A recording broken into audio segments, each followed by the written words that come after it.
It's right about the time that we're supposed to get started, and they have already started the recording of this session. So I want to welcome all of you, and I know people will come on. Pearl Burrows has just joined us. John Caldwell has just joined us. We have a nice group of people who are here. So I'm very glad to have this time to spend with you all for about an hour this morning to start your day. I'm Sandy Roth, and some of you know me, some of you, hello, Adam Frederick. Nice to see you joining. I'm going to try to keep up with all the folks who are joining us as we go, because we have a nice group of people. You know, I have been to Australia many times. This will be my 16th trip in August. I'll be coming back. And one of the things that's been interesting, okay, now I can give voice. Let's just do this. Carl, can I hear you?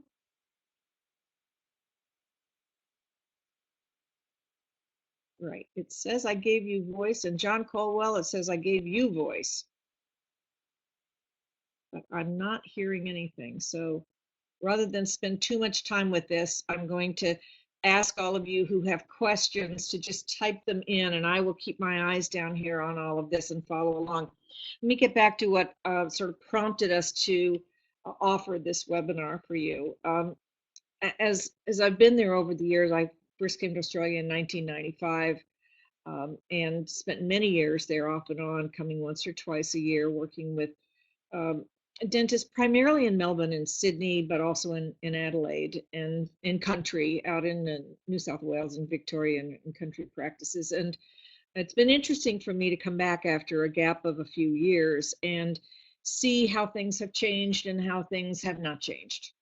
Certainly everybody's quite aware, and some of you actually are participants in corporate practices, but the influx of corporate practices, so many more dentists, and some of you are those newer dentists, so many more dentists than we used to have, or you used to have many, many years ago. And so the competition has changed dramatically. Patient expectations have changed dramatically, and that has led to a lot of people being very frustrated that their practices are not as strong as they wish it to be. And so I guess the question I get asked most of the time, or more often than other questions, is why is this so darn hard? I mean, this ought to be easier. Everybody, for the most part, at least at some point in their life, has teeth. Everybody, for the most part, at least for some part of their life, has issues with their teeth. And almost everybody at one time or another in their life is looking for someone to help them with those issues and problems with their teeth. And here I am. And why is this so difficult? Why is it not just a slam dunk for this all to just happen for me? So I wanted to spend some time with all of you. And I asked for you all to submit some questions in advance. And I got a nice array of them. And I've put them into some categories for us to talk about. And I think the thing that has bubbled up to the top for me is what I think is the issue of having adequate resources, primarily the people resources that you have to have. So here was one of the questions that I got. You know, how do you find and keep good staff? How many staff do you need? What do you do if you don't have enough? What do you do if you have too many? All of that kind of stuff. And one of the things that I've suggested in some private responses to people who sent me questions is that, you know, somewhere between not nearly enough and way too many is your sweet spot, whatever that sweet spot is.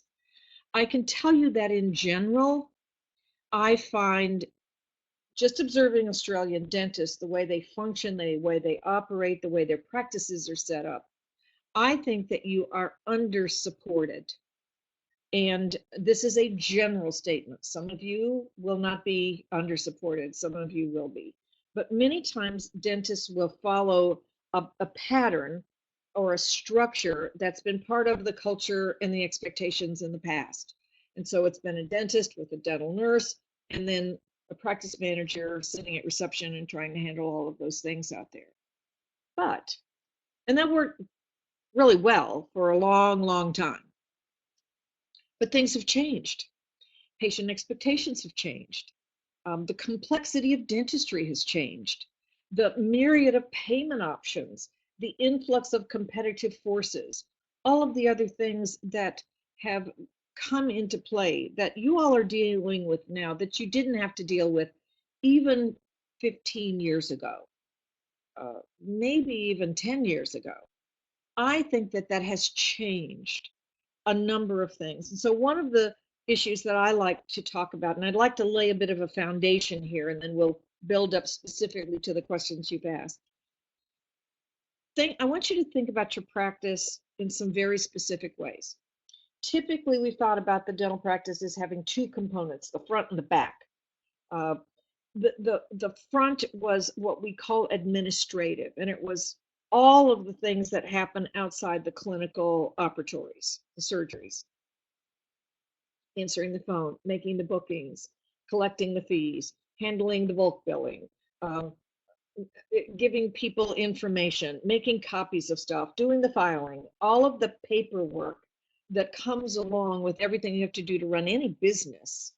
And then on top of that, all the complexities of running a business that has to do with healthcare and privacy issues and internal operations and managing details and making sure that things are done to precise standards, all of that, isn't necessarily a big deal if you're an auto parts store. But when you're dealing with human beings and the regulations that surround all of those issues, those are things that you have to pay attention to.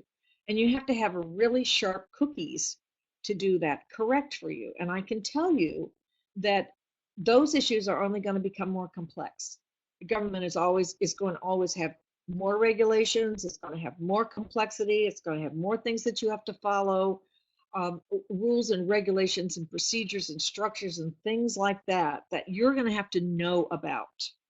So to have one person in many practices handling all of that paperwork stuff, as well as the patient relationship stuff, often means, and in almost every practice we go into, this is what we observe.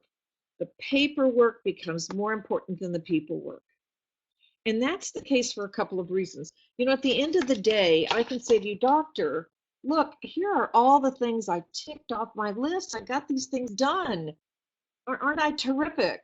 I filed these and I sent this in and I put this in the mail and I got this thing done and I put together this report for you and I wrote to the chart accountant about this, whatever it is. And now you're really happy with me because I took care of things that you and I can both count.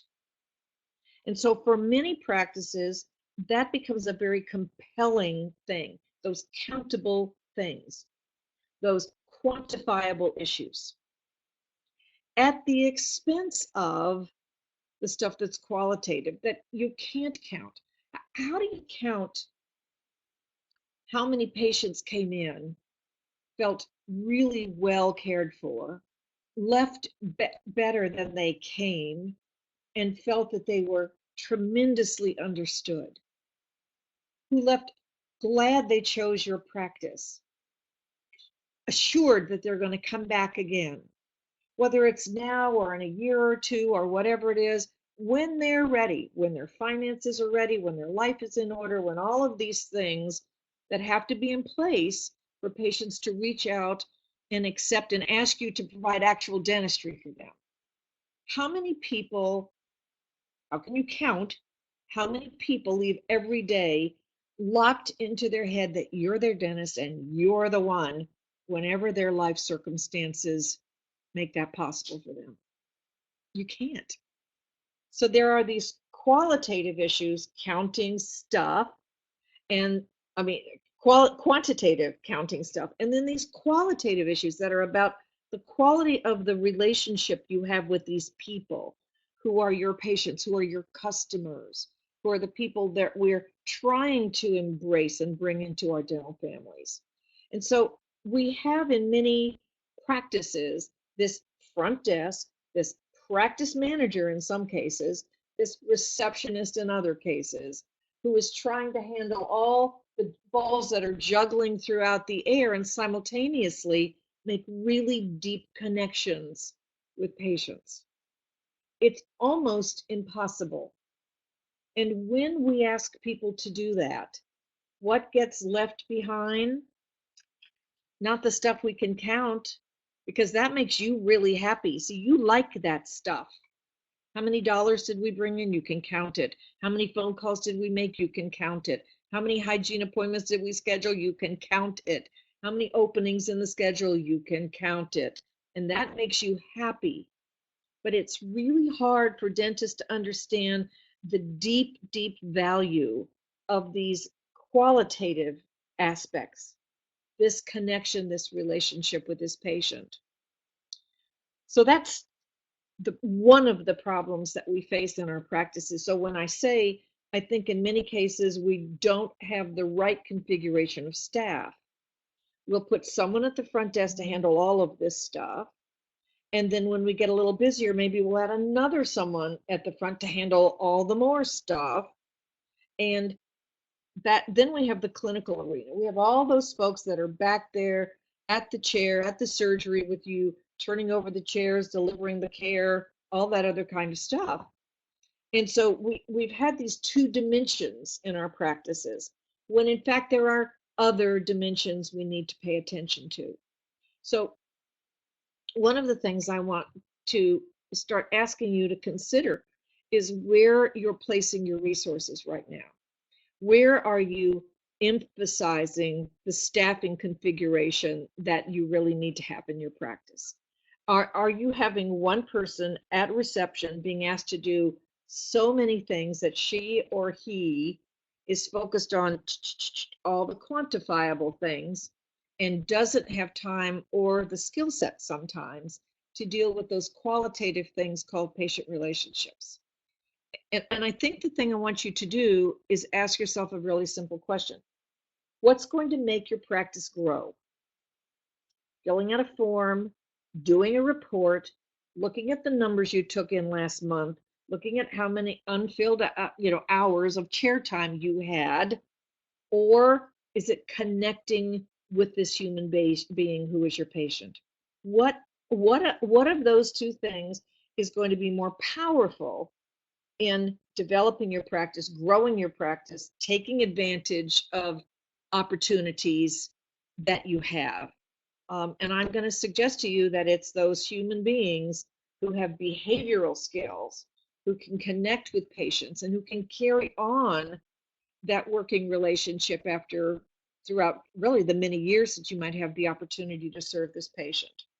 So that's one of the ways and one of the places that I have some suspicion that some of you, based on really some of your questions here, you may be missing opportunities and you may be underserved. So let's just talk for a minute about what the kinds of patient configuration, staff configurations you might have that might work really well for you. In some cases, and this is in practices that I've worked with in Australia as well as in the United States and in England and other places that I've been. If you have a person, I like to talk about a three-legged stool. Who's the clinical manager of your practice? Well, you are, as the clinician, as the dentist. And if you are a wise dentist, you have found a really skilled practice manager who manages all of those non-clinical administrative aspects of your practice. I'll talk a little bit more about this notion of a practice manager later, because we've got some ideas for you that you might want to think about in terms of joining us for something more. This practice manager has to be well-trained, very skilled at managing staff and rostering and handling inter-team issues and being on top of your numbers for you and essentially being part of your board of directors, and managing the comings and goings of the postings and the invoicing and the payments and all of that, so you know that your business is sound and is being handled really well. Can you do some of that yourself? Yes. Is it ideal? Well, maybe it is, maybe it isn't. In some cases, dentists love doing all that, paying all the bills yourself, and you like being on top of all of that. And if it doesn't wear you out, and if you have enough time and energy to do it, and then have a family life or whatever else, terrific. But many dentists are not happy to do that. That's really not what they wanted to do as a clinician, as a dentist. And so sometimes they will turn those over to a practice manager. This person has to be very, very clear in his or her own mind, as do you, about what permissions he or she has, what authority he or she has. And I'll just give you a little poke here that in many cases in Australia, dentists have established a practice manager who has no authority, who has very little, if any, training, and who doesn't have the skill set needed to actually run a part of your business while you're back in the clinical area making tooth dust and changing landscape and mouths and all of the things that you're uniquely and solely eligible and obliged to do. So what is it that we need out of our practice manager? We need someone who's competent, who's got very good HR skills, who understands the HR laws, who's able to manage reports and accounting and things like that with the help of a chart accountant professional to support all of that process for you. Someone who oversees systems and their implementation in the practice, because who's going to do that? I mean, I have one question from someone here who says, how do we have time to train and install systems in the practice when we're so busy already? The interesting thing about that question is that you have to have an implementer. You have to have someone who can implement a system, who can figure them out every once in a while, listen to other people, collect ideas, and then put those things together so that the system is modified for your practice, the uniqueness of what you're trying to do, and is able to implement it, to test it. So you're not having to think about this stuff all the time. You and the practice manager get together. You say, for example, things are not getting back from our laboratory on time. We have cases that are not back when the patients are here to have them, the bridge cemented. We have cases that go awry. We have no idea what happens to them. All of those kinds of things with your laboratory. Well, we need a system for that. So who's going to figure out that system? Do you have time to do it? Is that what you're really good at? We want a practice manager who's got some systems orientation and who can sit there and look at all of the comings and the goings and the flows and talk to the laboratory and come up with a structure so that we know what goes out to whom, when it's coming back, so it's coordinated with our clinical schedule and the patient, and we're on top of everything. Now, a laboratory tracking system is not rocket science, but unless you have someone who's good at that kind of thing, who can put a system in place, instruct the rest of the team about how things need to operate, monitor it, stay on top of it, modify it as necessary, give you reports about how it's working, scrap it, reduce it, change it, whatever, it won't happen. So we need implementers in our practice. And those implementers, for the most part, cannot be the same people who are trying to produce day-to-day dentistry. There's too much work for you to do to come up with the idea and then implement it and then monitor it and then change it and all of those things. So that's one of the things a really good practice manager can be in charge of and should be in charge of.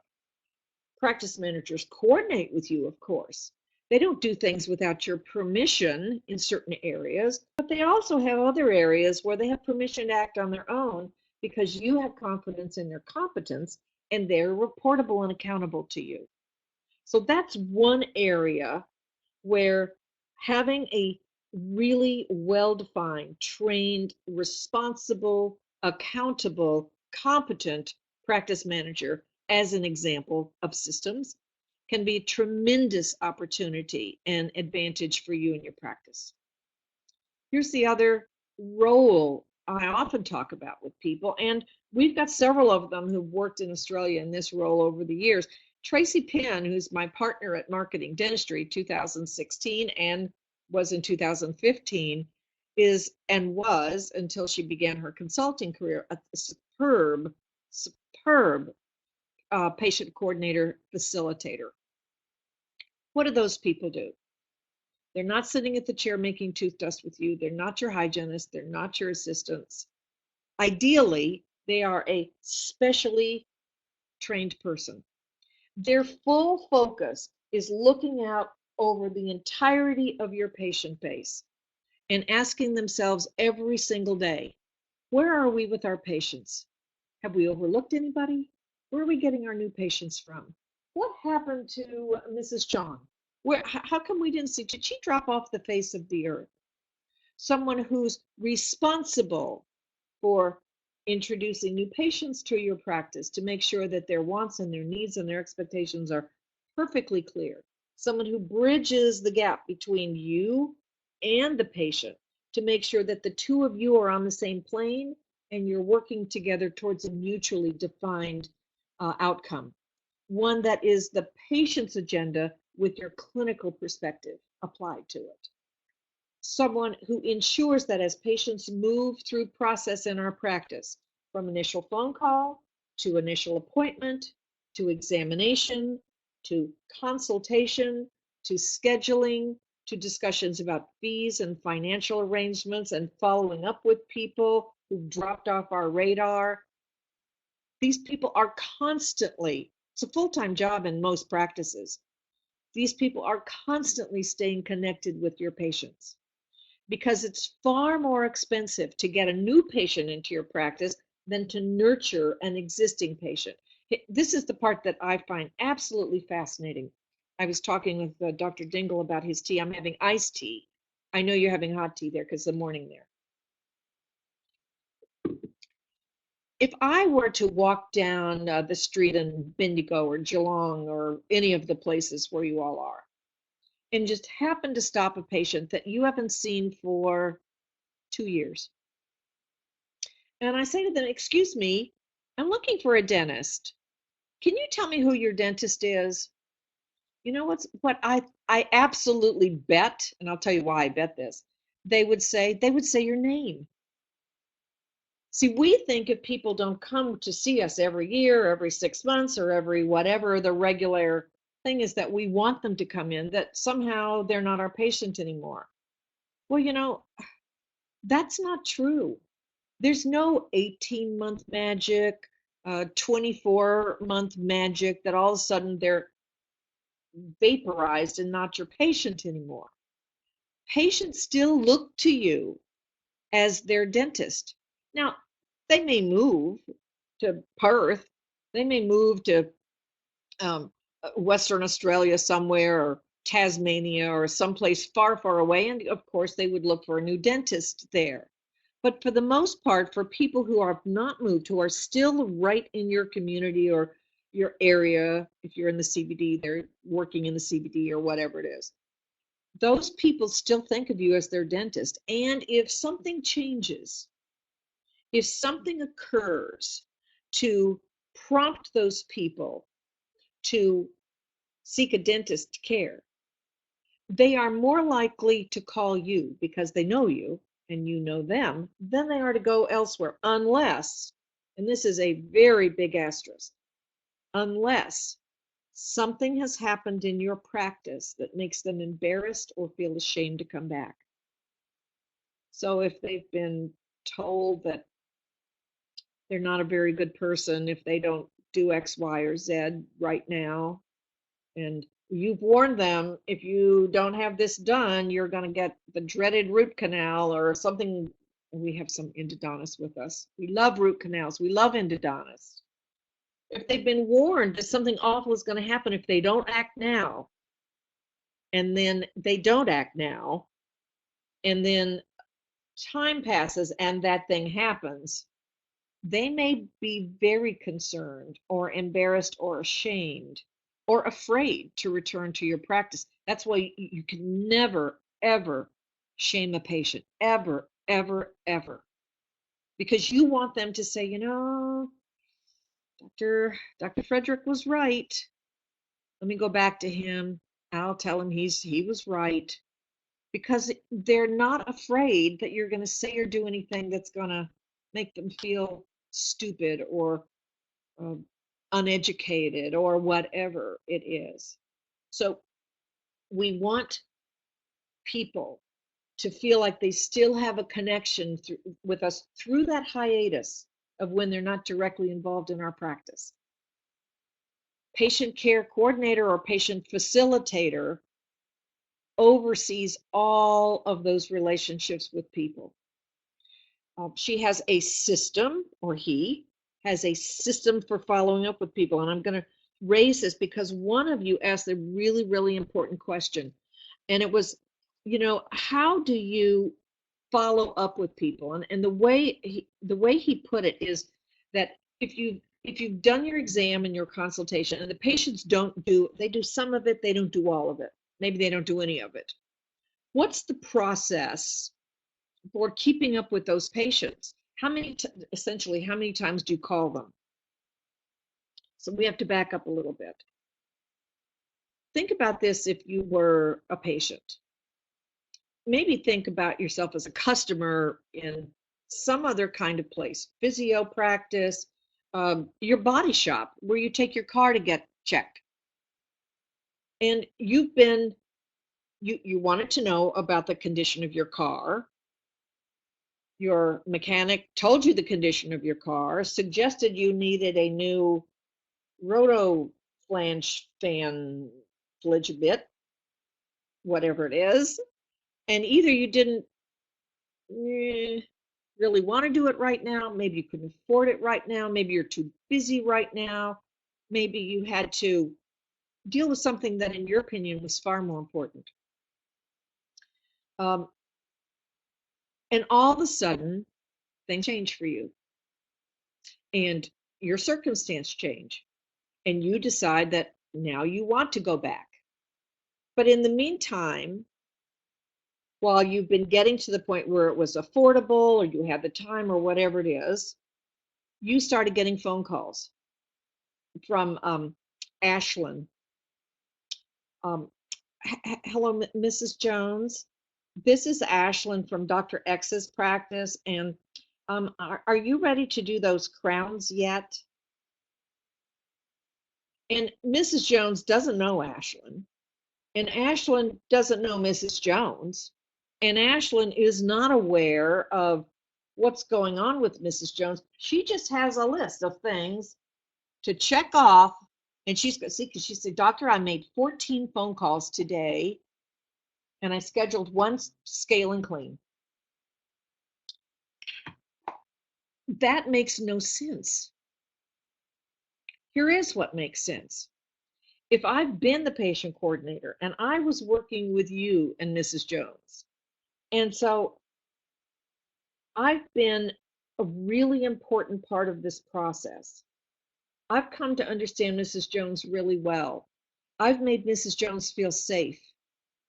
I've been the bridge between you and the patient. And I know this is what you hope to be able to do for Mrs. Jones because your clinical opinion is compelling. And I also know that Mrs. Jones has these issues here. Her son just lost his job. He's coming home to live. She realizes she has to support his family now. This is very important for her. And so really she just doesn't feel like she can afford to spend that money now. And because I'm safe, maybe she's let me know that. So at the conclusion of that discussion, when she's let me know that, I say to her, Mrs. Jones, thank you so much for telling me what's going on with you. And I want to be as helpful as I can possibly be. I thought I turned off the phone.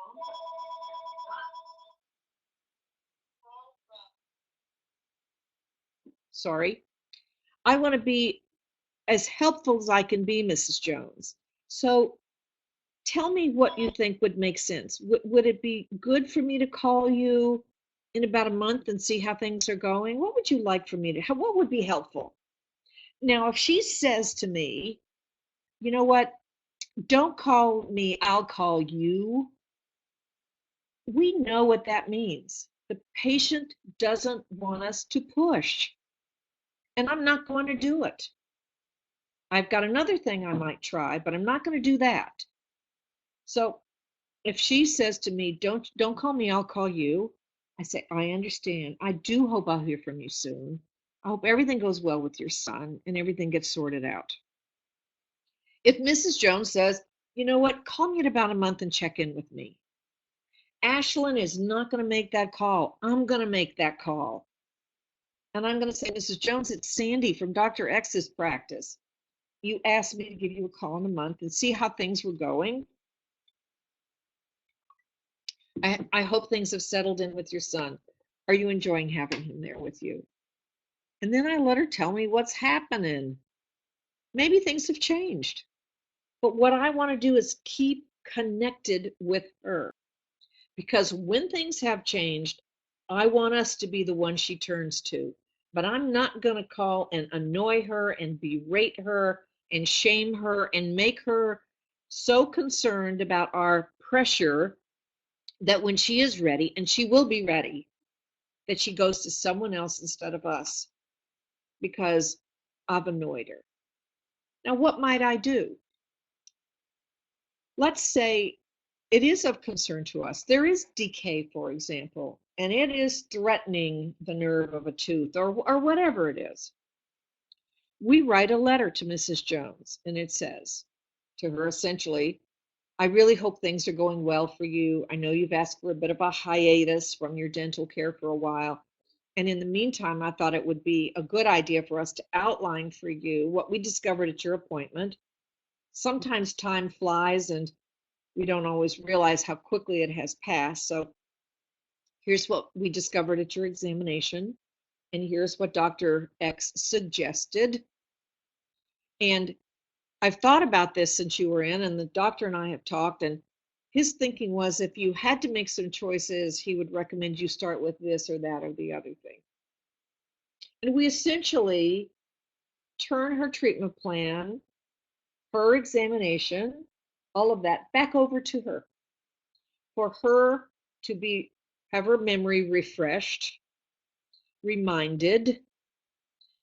Can you do this efficiently in a text message? Well, efficient but not effective. Could you leave a voicemail on her cell phone? Yeah. Could you Instagram her? Yep. But does that make sense when we're talking about something as personal as someone's dental care? Not very.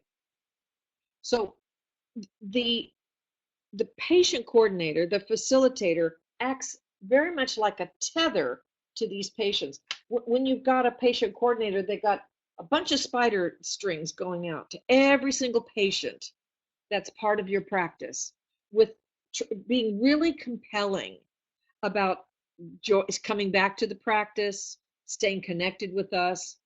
When you're ready, we're ready. We will be here for you. Please let us know if anything changes, if anything's different for you. We want to be the first person that you think about. We want to be the first person you call. So instead of having one person at reception being an octopus trying to do all of this, and often not having either the skills or the time or the presence to be a patient care coordinator, stay connected with those patients, we start separating the responsibilities. We have a practice manager who oversees the systems, really a lot of the inanimate objects, including the staff, but I mean, they're real people, I know that. And then we have a patient care coordinator who oversees the comings and goings of patients, who manages discussions about fees and financial arrangements and makes sure you get paid. Someone who connects with people to make sure that they haven't dropped off the radar. How many times have you said, where is Mrs. Smith? We haven't seen her in a long time.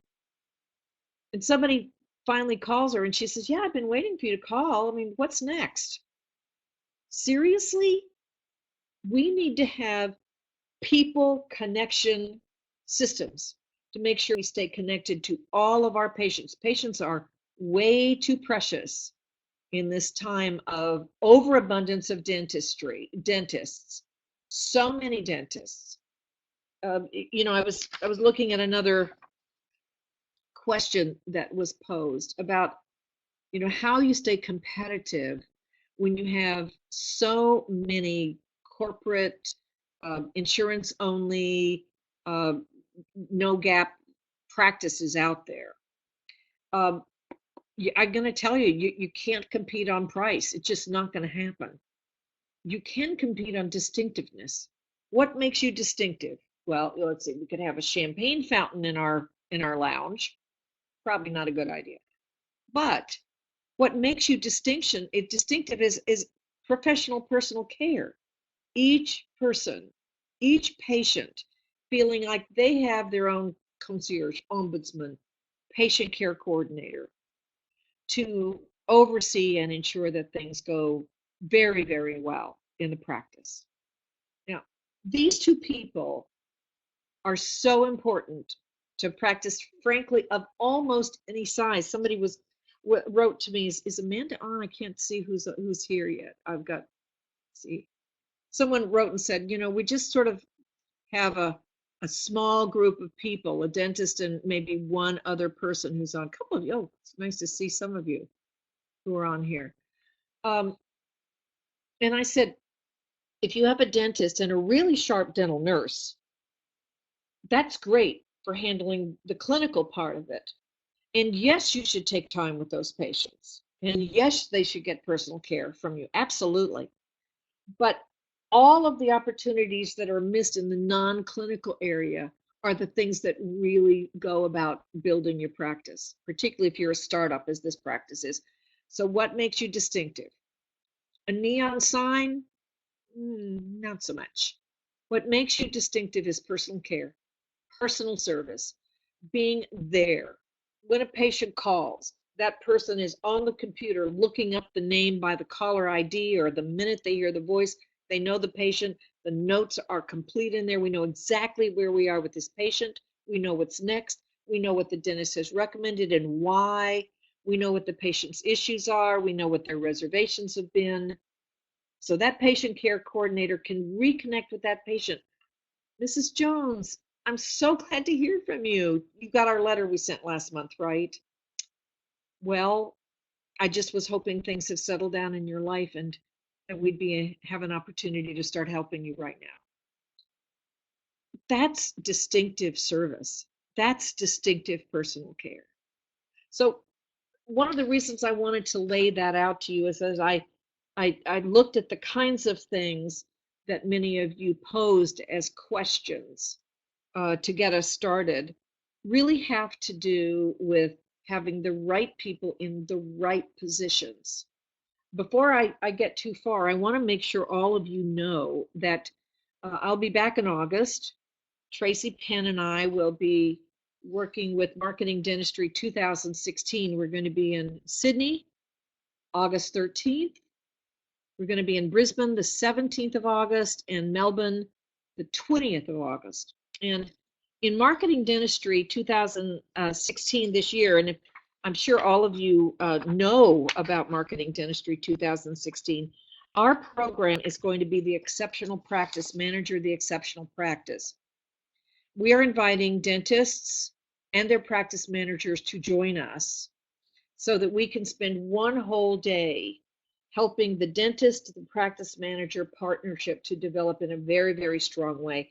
And each of the participants in each of our sessions is going to leave with a blueprint of how a practice manager can and in their practice will function in order to ensure that they have the strongest practice manager they could possibly have. I have been authorized to give you a discount code. And I'm going to tell you what it is, and then I'll explain to you what it is. The discount code is Sandy, S-A-N-D-Y, webinar, W-E-B-I-N-A-R 50. It is valid for 3 days after the webinar. The early bird registration for Marketing Dentistry 2015, I think, is the 30th or the 31st. Let me make sure I have it. Of May. It's one of those two. And there's a $200 registration discount for you to, oh, the 29th, I'm understood. 29th is the last day for early bird. There's a $200 early bird discount. And with this code, which is Sandy Webinar 50, it's an additional $50 discount on your ticket. So if this is something that you find intriguing, please come spend the day with us. We would love to have you join us, and we'll be able to help you even further to look at how your practice is configured, particularly in terms of your practice manager. So let me get back to what the content of this is. So how do you make sure that your systems can be implemented? You have to have an implementer. How do you make sure your systems are well organized? Well, you have to have someone who understands how to create a system, someone who can create it, implement it, oversee it, modify it, enforce it. That's your practice manager in some cases, your patient coordinator in other cases. It cannot be you, doctor. You're too busy. You have too much else to do. You need to be focused on the quality of your clinical care, the depth of your clinical insight, and delivering really, really superb clinical services with your nurse, your dental hygienist, your therapist, your prosthetics, whatever it is that you have going on in your practice. I've got about 20 more minutes, so I'm going to invite all of you who have further questions about this topic to start putting them in if you have them, if you want to talk specifically about that. And in the meantime, I'm going to go to another question that 3 of you asked. I thought it was fascinating that I got essentially the same thing. The question had to do with how you get patients to leave you reviews. People come into your practice, they think you're absolutely wonderful. And you say to them, somebody says to them, would you go on our Facebook page or our Google and leave us a good review? And they say, oh yeah, I will. And then they walk away and they don't. Now, why is that? Well, how many times have you been asked to do something like that and you just got busy and you just ran out of time and it just went out of your head? And so, yep, I got the discount code. Yeah, they want me to repeat it. Sandy Webinar 50. That's the discount code. So, you know, one of the things I'm in lots of practices, so I see what people are doing. In some cases, I've been in practices where the dentist has a computer that's set up near the exit station or the wherever the patient leaves, and so let's say I'm going to take the patient out. I'm the dental nurse or I'm the patient coordinator or whatever it is, and I say to the patient, you know, Mrs. Jones, while I put together your bill or your invoice, or while I make your next patient, would you mind leaving just, you know, some replies, something, just making a statement about what you've enjoyed about our practice, or just give us some feedback on here, and it would go for our Facebook page or for our Google or for Yelp or whatever it is. Ask the patient to do it right then and there when they're in your practice. That's a very good way. Let me see if I'm doing this. I'm just learning how to do this. Okay. I think I've got a question coming in, but I don't see it yet, so I'll wait. Just ask them if they'll do it right then and there. Sometimes you can give people a little coupon. I've seen practices that they say to patients, you know, if you will, Google reviews are quite hard to do and they must not be done from the practice Wi-Fi, somebody's saying. And so that's true. And so what you can do is you can ask people to do it from their mobile phone. You can also give people, they can do it on your Facebook page, right? They can do it right there. That's good. You can sign on to their own Facebook, go on there. You can also give them a little coupon and tell them that you'll give them a special whatever it is in exchange for something on your Facebook page or on your Google account, or, you know, whatever it is that you want them to do. There are probably other ways in which you can do it. One practice that Mary Beth and I were in quite recently, asked patients to just type out or put together their testimonial. And then the practice posted it on their website themselves with the patient's initials because of privacy and that kind of thing.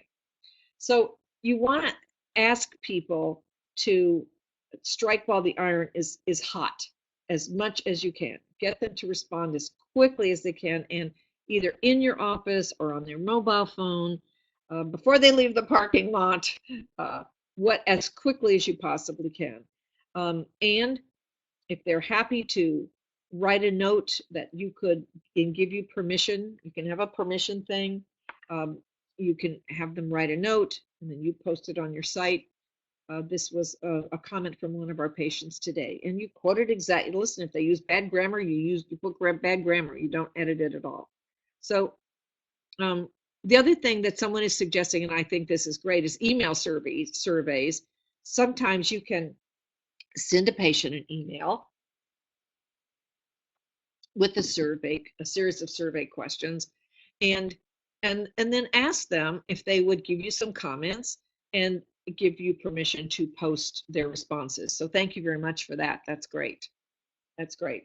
There are probably lots of other ideas, but it just occurred to me that while you're coming up with other questions, there are a few of them coming in here. Let me just look. We've got about 14 or 15 minutes, and I'm happy to stay a little longer if anybody wants to. Let me add one more thing here that came up a lot with people, and that had to do with inter-team dynamics. One person said, can you give us some ideas of what kind of team building exercises we could do in our practice, particularly when we have an established group of people who formed a bit of a clique.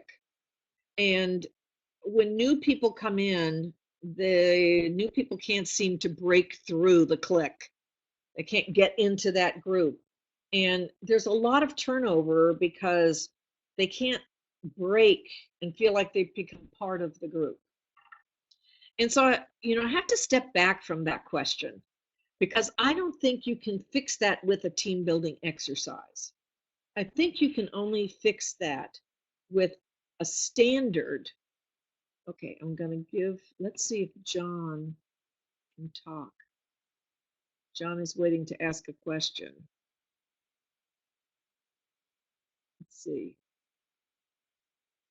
People are waiting to ask questions. Can you just type the questions in, because for some reason I'm not getting any audio here from you. So I've got a couple here. So I'm gonna finish this one first, and I'll go to your questions. If you have a culture where established team members do not have as one of their agendas helping new people to be successful, then you've got a toxic situation in your existing team. Think about what that means.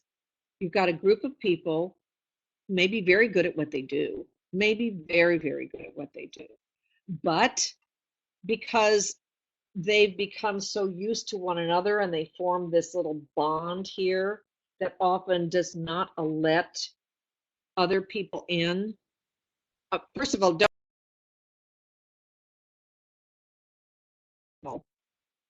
you're responsible for being the leader of your practice and establishing the culture within which everybody must operate and function.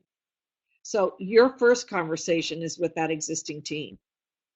They have to hear from you that it is not acceptable. John Caldwell, I know you're wanting to ask a question, and I keep hitting give you voice, but it's not giving you a way to speak. So do you mind can you type your question in for me? Kathy, you've got one too. Thank you very much. So sit down with those people and say, wait a minute. Wait a minute. You're all very good at what you do, and we need this other person here. And I'm going to hire somebody, and part of your job now is to help this person be successful. And that means that you have to help this person. You don't sit back and watch this person fail.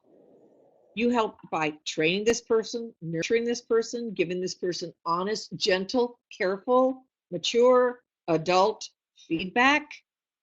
That's really, really important.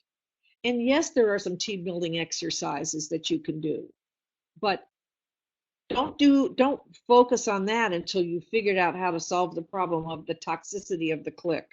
It's very, very damaging, and it will do your practice in.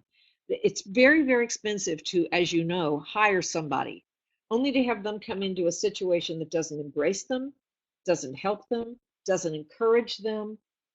Now, if you're hiring people who are incompetent, that's a different thing. But if they just sort of can't work into the system, that's a different issue altogether. And that's a leadership challenge for you. I've got a couple of questions here I want to respond. Kathy's asking me, is the patient coordinator just another name for the receptionist? Or do I need a receptionist and a practice coordinator? I don't know the size of your practice, Kathy, but let's talk about concepts. And if you weren't able to be on with us from the very, very beginning, I laid down a few concepts for you. The patient coordinator or facilitator oversees patient relationships. Can that person also work in reception? Yes. But if that person is so busy answering the phone, making an appointment, doing other things, that they don't have time to step back and reflect and say, okay, where are we with this treatment plan? Then it's not enough. The receptionist, think about the receptionist as a greeter. And maybe you can't have a practice administrator, a patient coordinator, and a receptionist in your practice. Maybe the practice is not large enough to support those numbers of people. When that's the case, then you figure out how you do the best you can do. And maybe you have a practice manager who oversees all the functionings of the systems and the structure of the practice. And then you have a receptionist slash patient coordinator. The reason I think a patient coordinator is often best as a separate person is that in the ideal model, the patient coordinator works with the dentist during the examination, diagnostic process, treatment planning, development, and case presentation with the patient. So if the coordinator is doing that, then they're not at reception anymore. So you can see how difficult it is for someone to try to straddle too many places. Um, you have to grow into these things. So someone else has said, I don't have a practice manager, but a woman I'm trying to build into practice manager. She's committed and smart. How long should it take to get her to a standard to give her the role? It's hard to put a specific number of days or weeks or months on it, but here's what I believe must happen. And this is a lot of what we're going to talk about in Marketing Dentistry 2016 this time. We're going to talk about how you structure the role. We're going to talk about what skill sets need to be in a person you hire. This is a really simple concept, and it applies to every position in your practice. You either hire somebody with the skills you need, or you have to pay for that person to develop the skills on your time. If you have to pay, you pay with time, with money, with energy, with resources, all of that. So you bring in someone who has minimal skills, and you've got to get their skills up to this point. How much time and money and energy and effort are you prepared to invest in that? And if you are prepared to invest in that, then you better be on top of it virtually every single week. Excuse me. What we have to do is develop the role of the practice facilitator. I mean, the patient coordinator, the practice manager, sorry. We have to develop that role. What is the role? What are the things that that person is responsible for doing in your practice ultimately? Which one of these things is the person capable or competent to do now? Where are the gaps?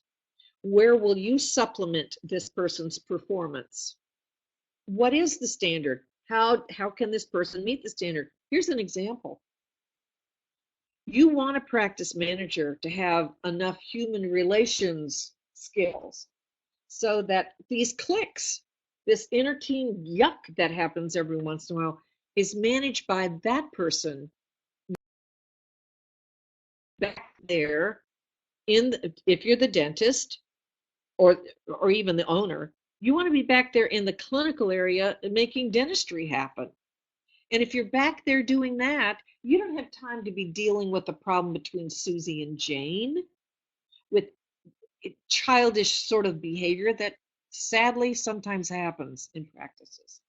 So, what kind of people skills do they have? Is this someone who can manage in mature ways, set a standard, behave in a way that sets the standard for how we deal with conflict, how we resolve issues, how we get clear about who does what, and who's responsible, and who's accountable to whom? How is that going to happen?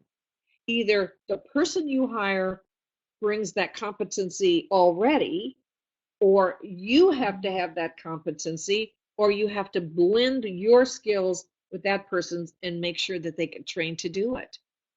But you don't just sit back there and watch this person sort of have a go at it. If you hire somebody that doesn't have the skills you need, you own the responsibility for bringing that person's skill set up to level. And that's the case in anything. You hire a dental nurse who's a junior, who's got minimal skills, doesn't know how to do much of anything, you're going to have to be a patient trainer, as in very patient, not patient like patients who come to us. Very calm, very respectful. You've hired somebody who doesn't have the skills. We know this right now. What is the plan for giving that person the skill set you need? There's got to be a plan for getting someone who you're trying to train into a position. It's just like anything. Doug was telling me many years ago, my husband, about teaching swimming. He was a lifeguard, and one of the things that lifeguards do is that they, have kids in the morning and they give them swimming lessons. And they start off with the very basic of things. And you start off with one move, and then once that gets mastered, you add another one. When that gets mastered and incorporated, you add another one, and so on and so on. Well, it's the same thing with any skill building process.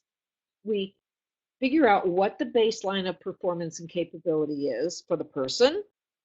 Then we let them do it. We observe it. We assure that it's within our standard. And then we give them one more thing. Now we're going to add this on. This is what we want you to do now. And then you add the next thing on. This is what we want you to do now.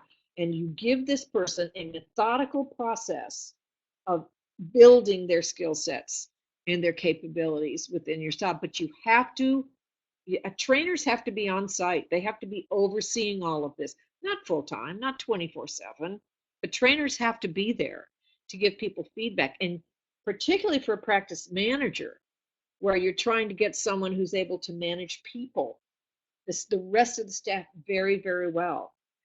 Be on the lookout for when things are going awry. Because one of the things that will happen in many practices is somebody will sit back and say, well, not my problem.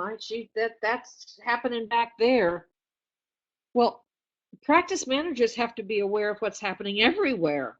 Somebody's got to have full 360-degree vision and be able to see what's going on and pay attention to it and say, wait a minute, guys, why is this happening?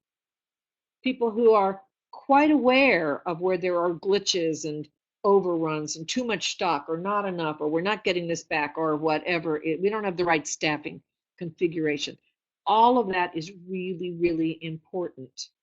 And getting a practice manager up to the place where she or he can handle all of the things that you want this person to be responsible for, so you can turn your attention, either as the owner or the dentist, to other things that are really important for you to pay attention to. That's pretty important. And it's worth the investment unless you bring in from the outside in a lateral move. Somebody's been a fabulous practice manager at XYZ practice, you're going to bring them over, invest them in your practice, but then you've got to help them understand how your expectations might be different from the way they ran the practice that they came from. So these are all the kinds of things that you'll need to think about when you're bringing a person up to speed. We are about at the end of our program. I am very happy to stay on a little longer. We'll continue to record this for as long as anybody is here, and I will continue to answer questions for as long as anybody has anything for me. I see we've got still we've got the whole group of you still here, which is terrific. So I'll just stop for a minute and see if there are any other things that any of you wanted to raise. John, I think you had some questions, but I couldn't get your voice to activate. Do you have something you want to type in? Are you able to do that? Let's see if I can figure out how to do it. I can't figure out how to do it. I'll need some help from my techie people at a certain point. What else can I help any of you with this morning? I want to remind you that I'm going to be back in Australia in August for 2 programs. One is Marketing Dentistry 2016. We're going to be in Sydney on August 13th, Brisbane the 17th, and Melbourne the 20th. And Tracy Penn and I will be providing a full day program on the exceptional practice manager. And there is a webinar discount code, Sandy Webinar 50. That combined with your early bird registration gives you $250 off the registration. I hope you will join us. I know some of you were with us last year. Tracy and I are also engaging in a very extensive and complete continuum for practice mastery transformation continuum that I'm happy to speak with any of you about. That will give you soup to nuts, full complex series of things. Is there anything else that anybody wants to raise before the end of our morning this morning? John, were you able to get on with me? Somebody's typing something I'm seeing here. I'll wait for those questions to come through. Yes, can you email those dates and costs to me, please? I will do that. I will make sure that it gets done. And Dr. Chong, thank you. You're very welcome. I appreciate that you've enjoyed this information. I hope it's helpful for you. Thank you, Mary Beth. Thank you. And Vanessa, I will make sure that you get the dates and costs sent to you, and I'll have the folks in Sydney send that to you. I'm in the States, you know, because it's about 6 o'clock here on Tuesday night. Anything else, anybody? Thank you, Vanessa. I'm glad you enjoyed the session. It's been a pleasure having you. I'm doing another one, as you know, and I think some of your partners, your dentists, wherever it is, are. Thank you, Adam. It's nice to see your. I can't see your face. I can see your words. I'm going to call you, Adam. I've been trying to get you. Oh, good, Kathy. Good. You're looking forward to marketing dentistry, so, as am I. I'm glad you're going to see you then. I will make sure that all of you get the information about marketing dentistry, and I hope you'll be able to join us. Sydney, Brisbane, and Melbourne this year. So thank you so much. Anything else? I've got Dr. Bav is typing, a couple people are typing. Anything more? Because I'm happy to stay here for you. I was late in joining. See you in Brisbane. Thank you so much. But Esther, it's glad to meet you as well. I know our mutual friend, Dr. Ray Staby, has mentioned you to me and vice versa. So I hope you'll come to the Melbourne program. It would be great to see you there. Anybody else? I don't want you to leave. If there's anything else you have on your mind that I can help you with this morning. Again, what I'll be on at 7 o'clock tonight, 5 o'clock my morning, to talk with another group of people. And you know, you're welcome to join. We're going to record all of them, and I think you get a copy of the recording. I think that's what happens. My technical people will let me know if I've misspoken here, but I don't think so. Tony, is that correct? We're going to be able to get the recording to folks? How's that meant? He's answering. He says, sorry. I don't know. I'm getting another word from people. Oh, what was the question? I want to know if people get a link to the recording of our session this morning, and can they get a link to the one this evening as well?